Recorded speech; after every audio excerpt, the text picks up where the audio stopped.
শ্রীনগর থেকে পেহেলগাম যাবার পথে আমরা দেখে নিলাম কাশ্মীরের বিখ্যাত ব্যাট ফ্যাক্টরি।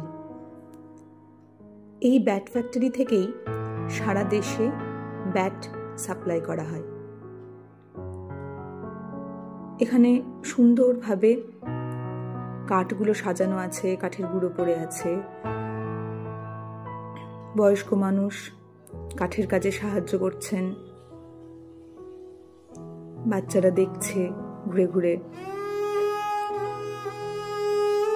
আমরা একটু ভেতর দিকে যাব। এখানে সমস্ত মিস্ত্রিরা কাজ করছেন নিজের নিজের মতন। বহুদূর প্রসারিত এদের বিচিত্র কর্মভার, তারই পরে ভর দিয়ে চলিতেছে সমস্ত সংসার। কবিগুরু যেমন বলেছেন, আমরাও সেটা দেখতে পাই সর্বত্র।